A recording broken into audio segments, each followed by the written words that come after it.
Hello and welcome back to What's Poppin'. I'm your host Kenjek, and I'm very happy to be joined by Karan Soni here to pitch Miracle Workers Oregon Trail or Oregon Trail. I guess. Well, how do you say it? Actually, I guess that's a better question. How do you think you should pronounce it? Yeah, I say Oregon Trail, but a lot of people say the other one. But as long as you watch it, it's all fine. So this is airing Tuesdays at 10:30 on TBS. For those of you maybe not familiar. Yeah, the show is an anthology series, kind of like American Horror Story, where it's the same cast playing different parts every season in a new setting. So that was the first season, was set in Heaven Inc. The third season, which is Oregon Trail, is set on the Oregon Trail, and it basically follows these pioneers who go from Oregon, from the east side of America to Oregon, and make this crazy journey. And I play the gunslinger, who is this bloodthirsty bounty hunter who is hunting down Steve Buscemi's character, who is a ruthless bandit. And they get into all sorts of hijinks. The theme of this season is really action and adventure. So we had literally like a stunt or an animal in every scene. On a TV show, which is not easy. So, and then we had COVID, so a lot of blood, sweat, and a lot of tears into making this comedy.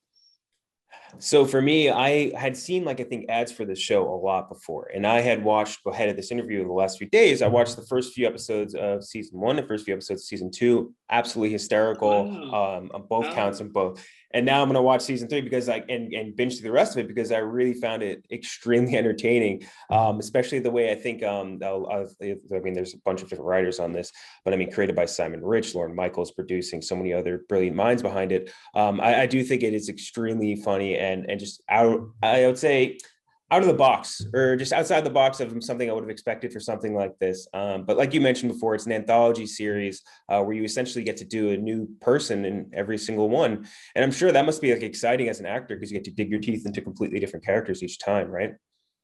Yeah. Oh my gosh. Exactly. I have been saying this a lot during the press of it, but it really is the best TV job ever, and I feel grateful because I'm aware of it as we're making it.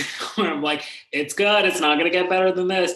Yeah, it's exactly what you said. It's never boring. Like the even in terms of just logistically, like the first season we shot in Atlanta, so we got to live there. The second season we shot in Prague, which was insane. I got to live in Prague for 3 months, and that was amazing. And then this year, I got to practice how to ride a horse and shoot guns. And I mean, it's just never boring. And then the group that we got to work with, the core cast, we genuinely all get along, but they're also like legends, like Daniel Radcliffe, and Steve Buscemi, and then Simon and Lauren Michaels. I mean, it's kind of crazy. And yeah, it's very cool as an actor because you normally either, it's like a very unique experience. There's normally either audition for something, or if you're offered something, you get to read the material before and then be like, okay, I can see what I'm going to do here. And with this, literally a week before we have the table read, they're like, here's what you're going to play this year. And you truly have no idea. And so it's kind of this very exhilarating thing of all right, let's go. I'm just diving straight into this crazy world, which is really fun. That's funny because that bleeds right into my next question. It was just you sign on to the show, you're playing Sanjay Prince, right? You're playing this guy, very specific character. Do you get nervous then when you get the script for the season two and they're like, yeah, you're gonna play the aide to this prince, and then next season, hey, you're gonna play this gunslinger? Is there nerves going into that, knowing you're gonna get something Yeah. totally new, which you might not be comfortable with? Yeah, I have so much anxiety, so it's the initial thing is always I'm a fraud. My first the second season, they were like, oh, it's dark ages, and I was like, wait, do you have to do a British accent or a accent? Because I grew up in India, and so this is the best I can do, my American quote unquote accent. Because I grew up I didn't come to America speaking like this. I came here when I was 18, so my accent was pretty thick Indian already. But anyways, all this to say that I've tried really hard to do other accents, and it's very, very hard for me. And especially on comedy where you want to be loose and improvise. So yeah, my initial fear for season two was I was like, can I just speak like this? And they're like, yeah, don't worry about that.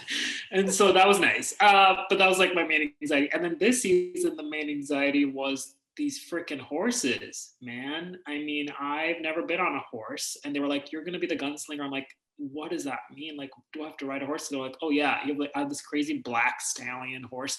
So anyways, cut to, they were like, we're going to let you practice on this horse. I'm like, yeah, I mean, I need all the practice I can get. I get to the stable, and I mean, it's terrifying for anyone who hasn't done horse stuff. By like day 2, they were like, let's gallop. And I was like, I've been on this horse for an hour. Like, I'm not going to be galloping anywhere, buddy. And so then the whole season just really became me taking every director aside and being like, it says I'm getting off the horse or riding on the horse. I think the horse is not here. I think we don't have a horse right now. And then they'd be like, no, but I'm like, no. I think there's no horse. And it cut to like, I got away 10 episodes to not getting on a horse. Like, I would just kind of be near a horse or just dismounting the horse. And then the final scene of the season, the way it's written, there was no way for me not to be on the horse. Like, the joke is that I'm like riding off into the distance as I give my final line. And, I had been like petting my little horse, I mean, he was huge the whole time, trying to like create a bond and whatever. And then I was like, you know what, I feel good. Like, let me get on this horse. And I got on the horse, and the horse had been like outside in Santa Clarita in like 80-degree heat for like 4 hours already in the background of a different scene. And I guess he was really agitated, which yay for me. I got on him and I just gave my little tap on the side for him to move. And he sped at full speed, and everything went into a blur. And I just remember seeing a bunch of men jump in front of the horse to stop it. And then the whole thing probably lasted 5 seconds, but it felt like, when you're in a car accident or something and you're like, my life flashed before me. And I just like slowly came back, and I was like, I'm sorry guys, like I tried, I'll do it again. And then everyone's faces just dropped, and they were like, no, like we're not going to do that again. And then they figured a way to do it without me. I like that idea of you just being like, yeah, I think it's better for the, the gunslinger's characterization if he just doesn't have a horse. Yeah, my friend worked with this like older actor who I won't name, who's like kind of a legend, and they just said every time they would rehearse a scene, he would just be like, so I think I'm sitting. And they're like, no, I don't think. They're like, no, he's like, I think I'm sitting right here the whole time. I'm gonna be sitting right here, and then I'll sit there. And he just kept trying to find a place where he could sit for the whole thing, which I just found very funny. But that was me with the horse. I think it's part of my characterization. If I get a higher residual rate on this, if my base salary is way higher, it's just better for my character, I love that. Yeah. Like you mentioned, you're working opposite Daniel Radcliffe, Steve Buscemi, you're also Geraldine Viswanathan, and many others. Just such a great cast. Not even just them though, but like each season has had its own amazing subcast, I guess you could call it. Just looking through the names, if any of you are listening right now, go look at it on like Wiki or whatever. It's like incredible, just the amount of talented people on it. Which has been like your favorite, or maybe like somebody where you're like, wow, I can't believe I get to work with this person in this season. Like, it's just insane, I'm sure, right?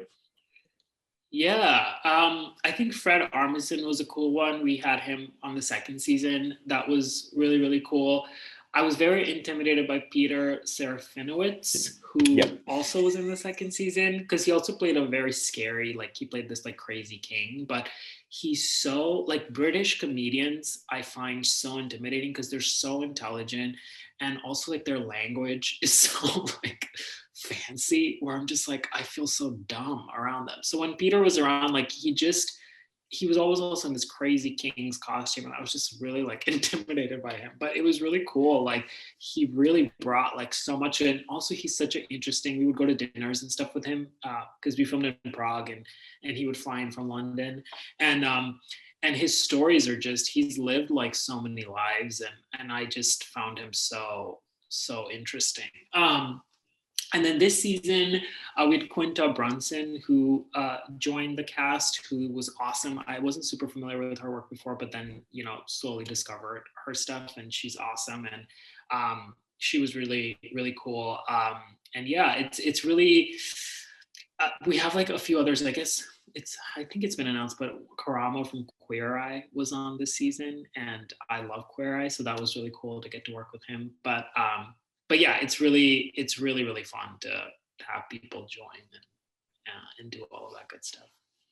Sarah Franowitz is a pretty tall guy, if I remember correctly, too. He's Yes. definitely, and also a great accent guy. That guy can do any voice. He was, I think, the voice of Darth Maul. I think Oh he yeah, was he like, told us the whole story about all of that, all the dirty details during one of our dinners and how he got involved with that and kind of, I think, what a disaster it was. but yeah. Oh, wait. but Okay. yeah. So there has to be a good story there. There has to be something. Okay. If he's giving dirty details, what's a good dirty detail from Phantom Menace? Oh my gosh, I don't know if it's my story to tell, but so I'll pass on that. But he definitely had some very fun stories about that because he's a huge fan, and so I think it's really exciting, especially. I think those movies, at least I can speak for myself. Like, when they made the original three, like I thought, like many people, like that was all we were ever gonna get. So the Phantom Menace was such a like, wait, there's more. Like it was just the pressure and the expectation was so insane that I feel like it would have been pretty much impossible for it to meet the expectations of people. But yeah, I distinctly remember seeing the trailer for a Phantom Menace and being like, what? Mm-hmm. How And could the this poster, happen? they had the Yeah, coolest yeah. poster, the one where it's like Anakin with like the shadow becoming Darth Vader. It looks so cool. And I remember So watching it as a kid and being like, cool. this is, I remember watching it though, like, and I was like probably I was like less than 10, I think. And Yeah, I was just like, this is so fucking good. This is amazing. And then I watched it I again as like a know. later teen, and I was like, oh, this is I not what I know. I remember know. it I watched it being. as a kid too, and I was really like happy. But I distinctly remember my parents like didn't they enjoyed the other Star Wars movies, and then I distinctly remember them sort of being like looking at their watch the entire time with this one and being like, "What is this?" And I was like, "Why don't you guys like it?" And I was like really upset that they didn't like it. But now I'm like, I should probably apologize to them because that was not the best.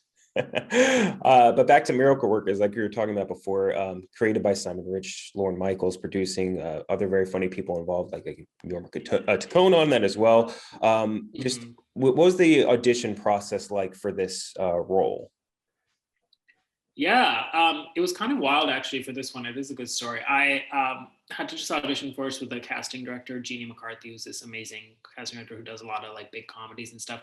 But that was fine and fun. And then I just remember reading the sides and love, like I had never read Simon's writing before. And I mean, he's just an incredible writer. And so, and a lot of times people don't know, but a lot of times scripts in Hollywood are a little bit disappointing when you read them because it's just so many cooks in the kitchen and sometimes like someone's voice gets lost but Simon's never does. It's like he's very very good, and so I just remember being very excited about the quality of the material and really wanting this job, and just being like, Daniel Radcliffe is doing a TV show, like that's crazy, like that sounds really exciting.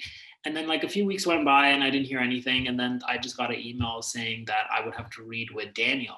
And so then I sort of psyched myself up for that experience. And it's something called like a test, like a network test, which is slowly like dying out, thank God. But it was alive and well in 2017. But basically, you sign your contract like before you go and read, where it tells you like, how many years you're signing for a show or whatever. So you don't have a chance to change your mind after you leave the room, essentially, which is like a very weird thing to do, anyways. And then on top of that, the other people that are the finalists or whatever are in the room, waiting room with you, which is like another weird feeling. So, long story short, I showed up and they just decided that I would go last. So, I had Oh, to wait around a bit. And then, like, they were reading Geraldine's character, I think, before, and they went behind or over on that.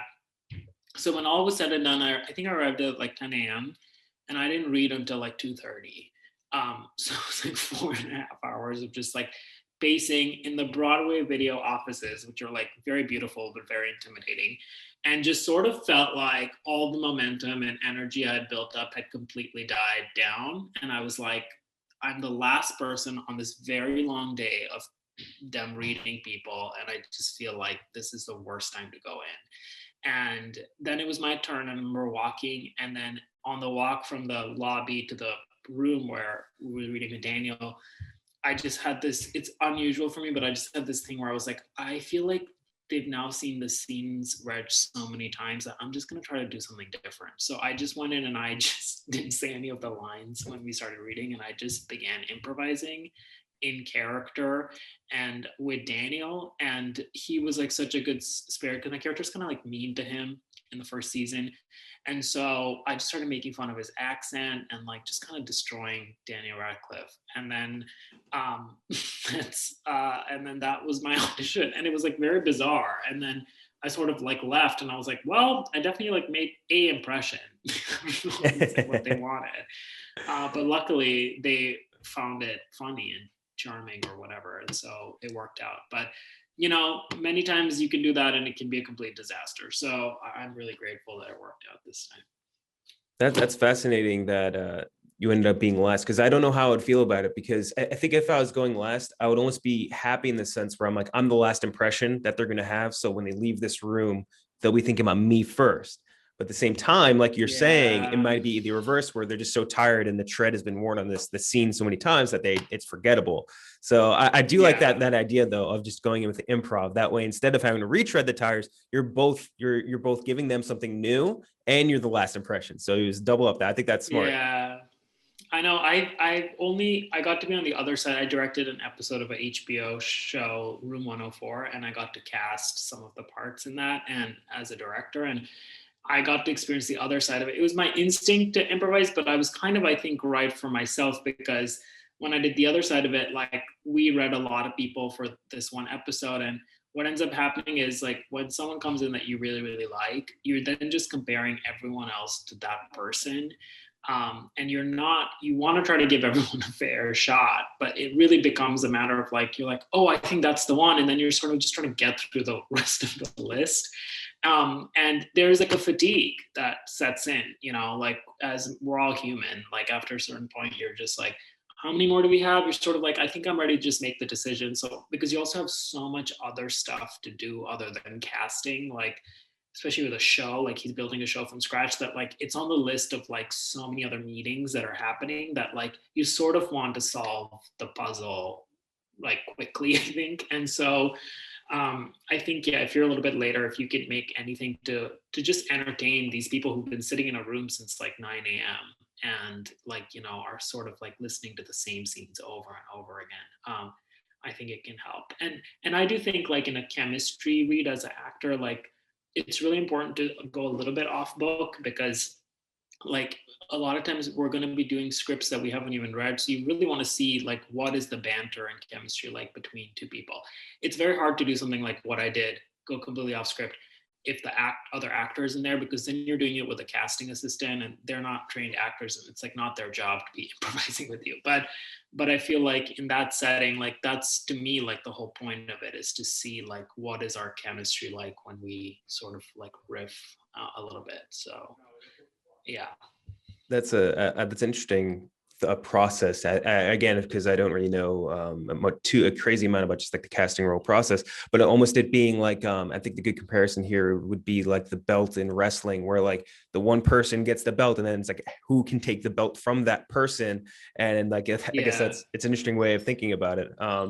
But again, Miracle Workers, it's coming. It airs on Tuesdays, 10:30 TBS. I watched my episodes from the first few seasons on HBO Max as well.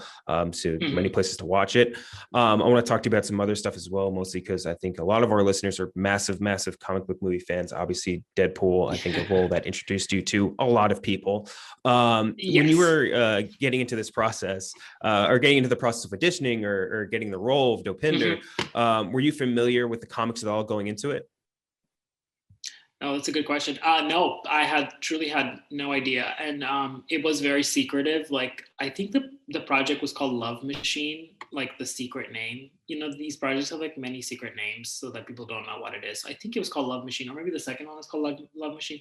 Anyways, I was like, what is this? And so it was I had to read for it on a day where I had a much bigger audition for like a TV show. So a callback. So I sort of was like, all right, I'm going to get this one done with, and then I'm going to go focus on this other one, which was like a bigger thing, I thought. And so I sort of went in and did the thing very quickly. There was no information given. Like I had no idea, like, you know, I think Deadpool's name was changed to George, or it was just all vague and very confusing. So I just sort of didn't think about it. And then 3-4 months went by, and then my manager just called and he was like, you got to offer to be in Deadpool. And I didn't even know what Deadpool was. And I just was like, I think he means Daredevil. And so I think because the Netflix show was still on at the time, Yeah. and I was just like, I think you mean Daredevil, like to my manager. He's like, no, Deadpool. I'm like, what a fucking idiot. Like, I just kept being like, God, my manager's like not smart. Like, and so I was like, uh-huh. And then he's like, anyways, like they're gonna send the script on this like secret link, and then it's gonna explode. The link is gonna explode, and then you have to decide. And I was like, okay. And so I read it, and it was still to date, I think, the best script I've ever read. Rhett Reese and Paul Wernick, amazing, amazing writers. Again, like when you read like good writing, it's like it really, you're just like, what can I do to be in this? Because most stuff is not like this. And so I was just amazed by that. And then I remember when I was filming the movie, sort of understanding more of why the character was iconic, like breaking the fourth wall and all of this stuff. But yeah, I went in completely blind. And then I do remember like, talking to people and being like, oh, I did this movie, like, and people were like, around me were freaking out, being like, that's a big deal, it's gonna be a big deal. And I was like, is it? I don't know what this is. And I was an X-Men fan, like I love the X-Men movies. I'm like, what is this? And so I then slowly learned about why it is what it is. And I think that was like the good way to get into it, because otherwise I would have been too intimidated probably. Yeah, I would imagine. Deadpool fans, I think, are among almost any of the comic book fans, probably the most intense. They're very, very passionate about Deadpool. Have you had any standout interactions with Deadpool fans? Because I'm sure that they have, beyond just coming up to you in the street, done even more eccentric things than that.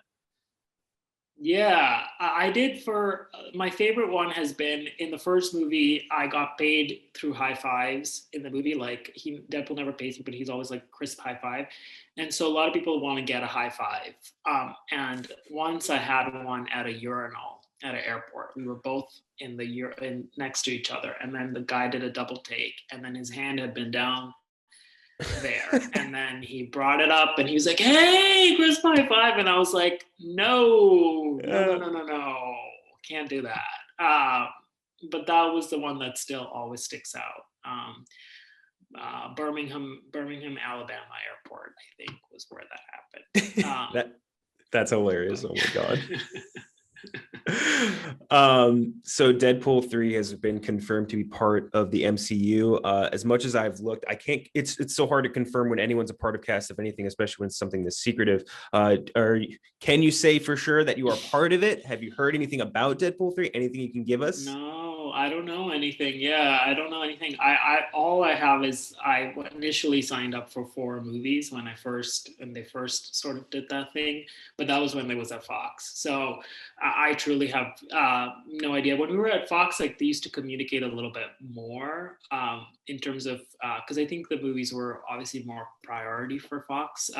Disney doesn't, they can do what they want when they want. So I think Disney sort of like, you'll come when we tell you to come if we ask you to come. So no, I haven't heard anything, but I'm really excited that it's the character will continue because I feel like the superhero space is a little oversaturated now. There's just a little bit too much stuff happening. But to me, Deadpool, or mainly Ryan's performance, still feels very unique and original and singular, which I think I'm really glad it gets to continue until he wants to do it, because he's just such a talent. And I think like what he's created you can't recast that part very easily, I think. So, and in terms of just him getting to comment on this merger and all of this stuff, like I think there's so much material there. So as a fan, I'm excited, but yeah, I hope I get to come back. But if not, like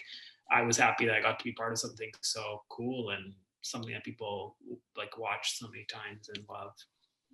I saw that you had said before just how Deadpool 3 would just have to have an R rating, and that has been confirmed by Kevin Feige now since then. Do you think, obviously confirmed R, but do you think there's a chance at all that the movie would be, I'm going to say quote unquote, like neutered just because it's being released under the Mouse's banner, and he is Mickey Mouse is a very particular guy when it comes to releasing movies, let's say?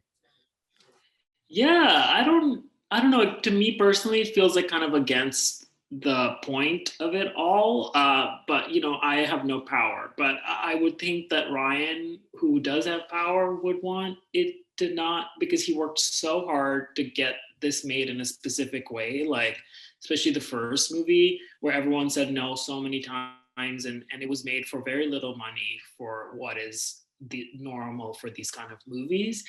And I think, you know, he did all of that because he wanted it to be authentic. And Ryan doesn't need to do Deadpool 3. Like, he has a lot of jobs. And so I would think that he would only do it if it felt to him like they were getting to do what they wanted. And I know nothing, I don't know Kevin Feige personally, but he clearly is one of the biggest fans of comic books. And I have to think that he was happy with how that character was portrayed in those two movies. So I think I'm hopeful that they'll get to do something different. And I just feel like, you know, with all of this stuff now, like there's so much competition, there's so much content that like you kind of got to take risks. Even Disney's got to take risks, I think. But that's my humble opinion. No, I totally agree with you. I'd love to talk to you just about acting in general.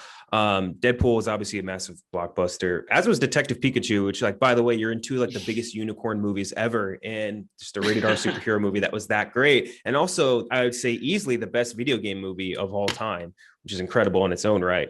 But again, Yeah. Deadpool, Detective Pikachu, massive blockbuster type movies, but you're also in one of my favorite like indie movies, I would say, in Safety Not Guaranteed, which I adore that movie. So good. And I would just love to know what that experience was like, especially just working with such a small and hilarious cast that in such like a more intimate setting.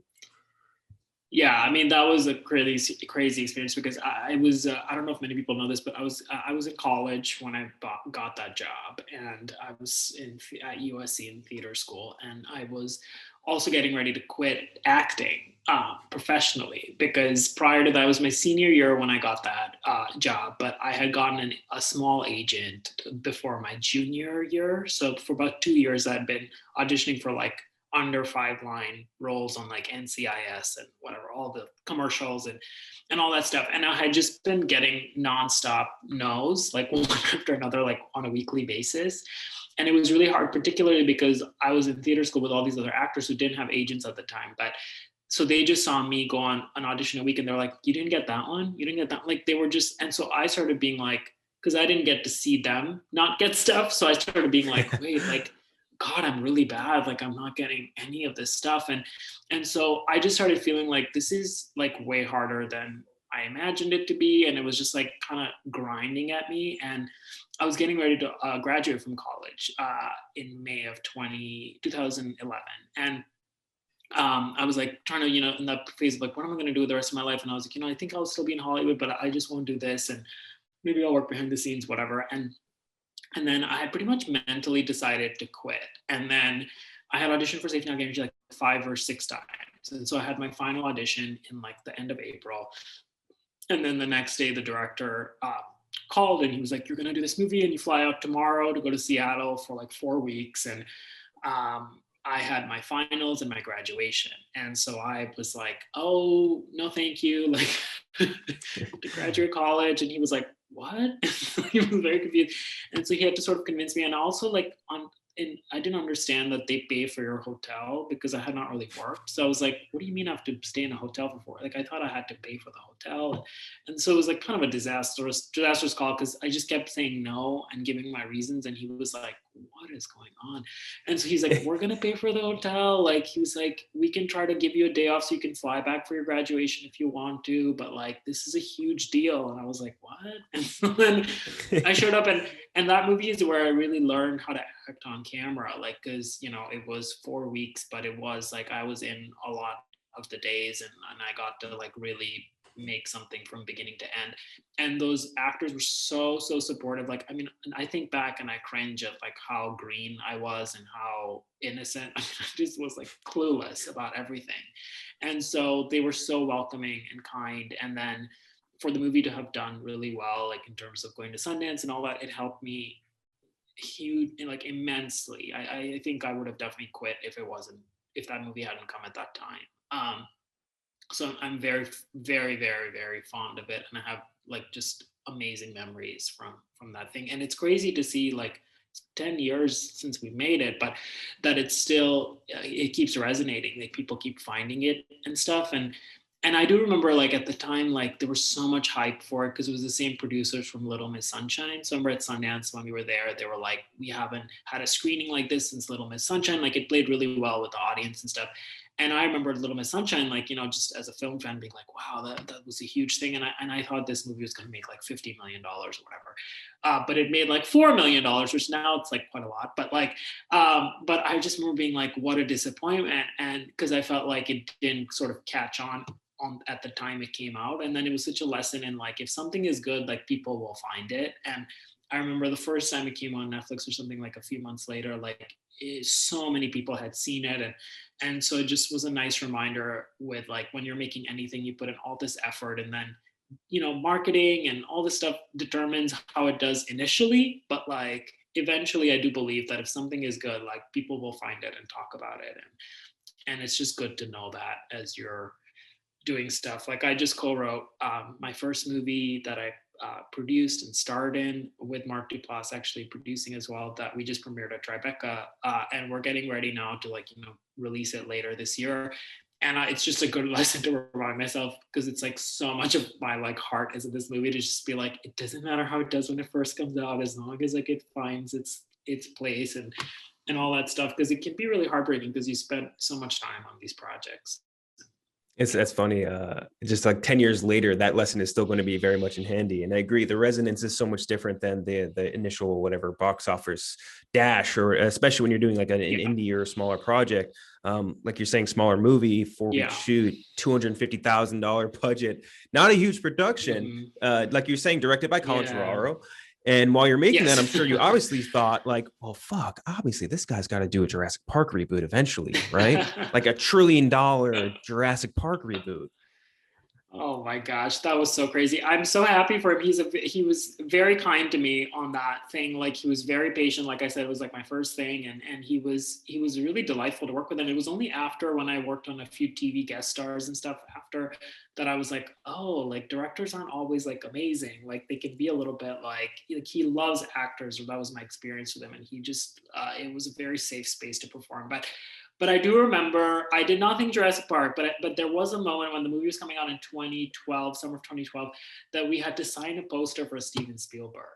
And I remember going to like the distributor's office and signing this poster, because there was this thing that Steven Spielberg had seen the movie, and that, I don't know if this is still true, but that they had sent him like a print, and he has like a movie theater in his home, and then the person drove the print, and then he had it for 24 hours, and this is like the theatrical print, and that he had liked it so much that his kids were coming the next weekend, and he had asked for the print again. So when they were sending him the theatrical print, they told us to go and sign like a poster, and I just was like, what is happening?